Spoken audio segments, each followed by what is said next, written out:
왜 당대표, 원내대표 따로 뽑는 거예요? 옛날 원내총무라고 했는데 그렇죠, 총무. 당대표 없었잖아요. 없었죠. 정상적인 당대표가 뽑혀서 2년을 다 채우고 그 당대표가 2년 동안 책임지고 하면 원내대표가 사실은 당대표 말을 안 따를 수가 없죠. 지금 우리가 비정상적으로나 비대위의 비대위 체제가 돼서 원내대표가 좀 과잉 권한을 행사하는 기형적 구조가 된 거죠. 홍 전 시장하고 이 의원이 뭉쳐가지고 보수 재편 뭐에 나설 가능성이 높다라는 얘기는 계속 나와요. 둘 다 독고다이 천상천하 유아 독존인데 네. 그 둘이 같이 그 같은 지붕 안에서 같은 집 안에서 일을 하기는 어렵고 따로 떨어져 있으니까 서로 브로맨스를 할 수 있는 거죠. 정치는 의외로 정당성과 명분과 필요성보다도 개인의 인성이 중요합니다. 하와이에서 날린 여러 가지 메시지를 보면 우리 당에 대해서 뭐 저주의 침을 뱉고 계시고, 그다음 이준석 대표도 좋게 평가하고, 심지어는 이재명 대통령한테도 상당한 긍정적 평가를 하잖아요. 네. 최근에 홍준표 시장의 그런 메시지는 명태균 게이트로 인한 자신의 사법 리스크를 저는 희석하기 위한 그런 빌드업이라는 생각도 개인적으로 합니다. 물론 제 개인적인 추측입니다. 이화영 전 경기부지사가 자신에 대한 특별 사면을 요청했어요. 이런 청구서가 한둘이 아닐 것 아닙니까? 그렇죠. 이번에도 조국혁신당에서 이 조국 전 대표의 사면 이야기를 조심스럽게 꺼냈을 때 오히려 대통령보다는 민주당 내에서도 기류가 좀 다르잖아요. 네. 지금 때가 아니다. 특히 이화영 부지사 같은 경우는 이건 정말 후한 무치죠. 본인이 7년 몇 개월 받은 게 이게 대북송부만 있는 게 아니잖아요. 개인 비리 뇌물이 몇 억짜리가 있어요. 네. 이거 한동훈 전 대표 전당대회 출마 고민하고 있습니까? 아니면 결정했습니까? 결정은 아직 할 수 있는 단계가 아니죠. 위원장님 선거이니까 네. 한번 여쭤볼게요. 그 당대표 얘기 계속 나왔는데 우리나라는 왜 당대표, 원내대표 따로 뽑는 거예요? 글쎄. 네? 대통령제 있는 국가, 정당 있는 국가에서 이런 나라가 없잖아요. 그렇죠. 원내대표, 옛날 원내총무라고 했는데 그렇죠, 총무. 당대표 없었잖아요. 없었죠. 이게 아마 제 생각에는 이제 모르겠어요. 자리를 하나 더 만들려고 했던 건지 모르겠습니다만, 과거에는 이제 제왕적 대통령제 때는 대통령이 당 총재를 겸임했잖아요. 그렇죠. 그때는 뭐 원내대표 그야말로 지명직, 네. 그때는 원내총무였죠. 그야말로. 네, 원내총무. 네가 해 그러면 네. 원내총무가 하는 거예요. 그러니까 그러나 뭐 대통령과 당 총재를 겸비한 사람은 뭐 그 외에 1인 외에는 아무것도 의사결정에 참여할 수는 없었고, 그러나 이제 그게 분리됐잖아요. 네. 당정 분리가 되면서 대통령이 되고 대통령 후보가 되려는 사람은 당대표직을 내려놓게 돼 있어요. 그것도 얼마 안 됐잖아요. 그렇죠. 얼마 안 됐죠. 네. 그래서 당대표가 이제 당의 대표가 당을 이끌어가는 중심이 됐는데, 그 당대표와 별도로 원내대표라는, 그러니까 원내 전략과 원내 타협의 과정, 원내 일정들을 책임지는 사령탑을 하나 만들어 놓은 거죠. 근데 이미 뭐 굳어져 버린 것이어서, 근데 사실 또 따져보면 당을 대표하는 공식 그 얼굴은 당대표인데, 또 이럴 경우 우리 당 같은 경우 좀 애매한 게 당대표가 계속 거리가 되고 네. 유고가 되고 네. 뭐 사퇴가 되고 그러면서 비대위가 비대위를 계속 나가니까 이 비대위라고 하는 비정상적인 당 지도부가 생기니까 원내대표가 사실은 당원들이 뽑은 사람이 없죠. 아님에도 불구하고 원내대표의 권한이 막강해져 버리는 이런 이상 과잉 현상이 생겨버린 거예요. 네. 이번에 권선동 원내대표의 네. 그런 것도 그렇고, 네. 그리고 이 정상적인 당대표가 뽑혀서 2년을 다 채우고 그 당대표가 2년 동안 책임지고 하면 원내대표가 사실은 당대표 말을 안 따를 수가 없죠. 그렇지 않습니까?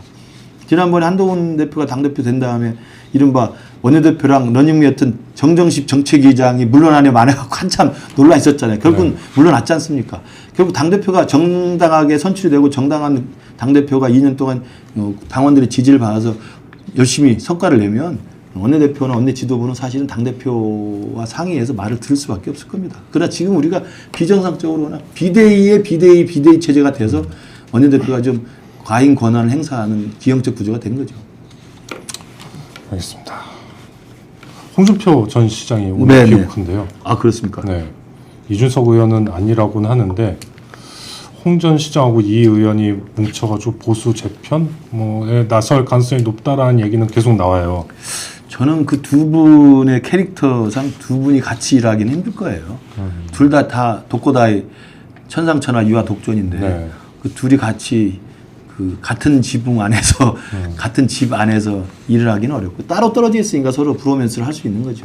그러니까 저는 홍준표 전 시장과 이준석 대표가 같이 당을 만들어서 할 가능성은 제가 보는 정치인의 이 식견으로는 불가능하다. 정치는 의외로 정당성과 명분과 필요성보다도 개인의 인성이 중요합니다.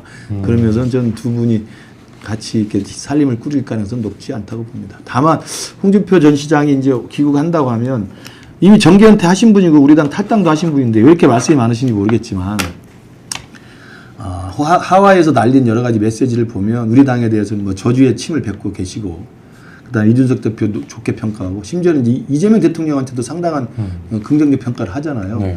저는 뭐 그분의 이제 그 속마음을 알 수는 없으나 그분의 그 정치 구단 오랫동안 노회한 정치인으로 그 겪어왔던 것들을 생각해 보면 저는 최근에 홍준표 시장의 그런 메시지는 명태균 게이트로 인한 자신의 사법 리스크를 저는 희석하기 위한 희석하기 위한 저런 빌드업이라는 생각도 개인적으로 합니다. 물론 제 개인적인 추측입니다.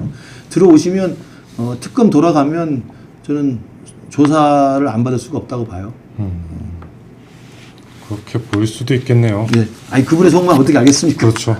그래도 지금 국민의힘이 이렇게 지리멸렬한 상황이니까 홍준표 시장하고 이준석 의원이 뭔가 좀 복작복작?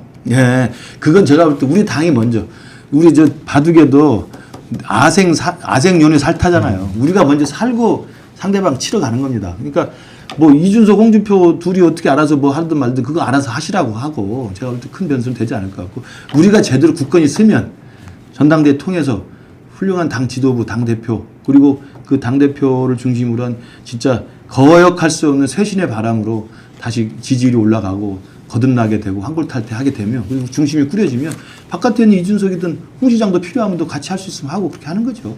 근데 그들이 주가 될 수는 없다고 봅니다. 알겠습니다. 이재명 정부 얘기를 좀 해볼게요. 네.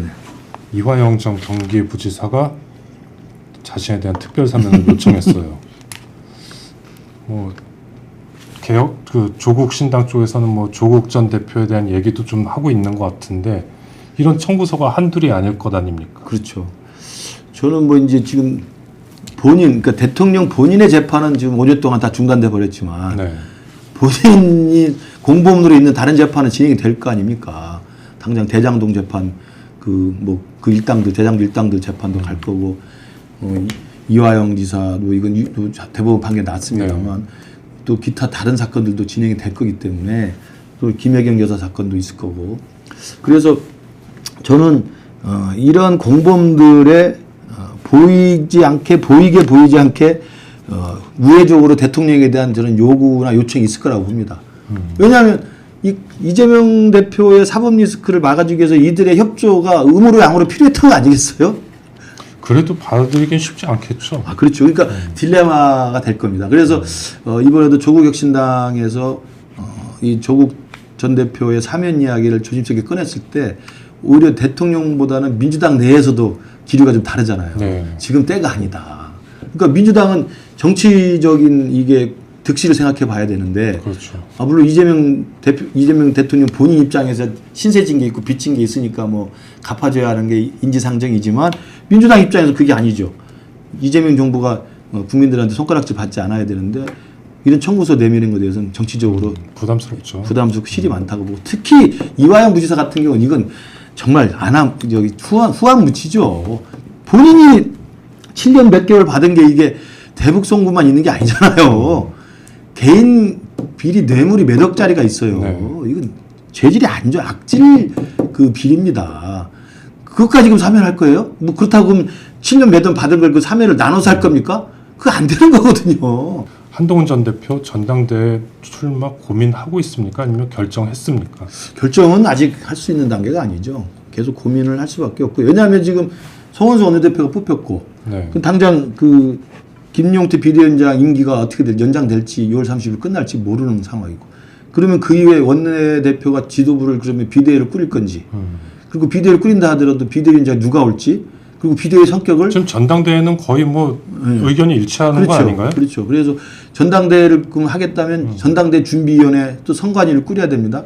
근데 전준희 선관위는 우리가 이번에 대선 후보 경선 과정에서 봤지만 룰을 애매하게 기술이 들어가면요. 룰이 복잡하게 만들면 네. 정말 유불리를 정말 심각하게 받을 수 있는 룰들이 많아요. 이번 대선 후보 경선 때도 그렇게 결선 투표라는 새로운 네. 걸 만들어놨죠. 네. 다 한동훈 막으려고 했던 거 아닙니까? 네. 그 다음에 과거에는 당비 납부 3개월 했던 것을 1년에 한 번만 낸 사람도 다 투표권 줬죠. 이거 정말 자통당 애들한테 주는 거거든요. 그리고 당 바뀔 때 또 한덕수라는 사람을 하나 만들어 놨죠. 그러니까 한동훈을 막으려고 첩첩으로 안전장치를 만들어 놓은 룰이었어요. 그걸 다 알고 우리는 한 겁니다. 그러니까 한동훈 대표도 이번에 만약에 당대표 나올 걸 결심해서 하면 이겨야 될 거 아닙니까?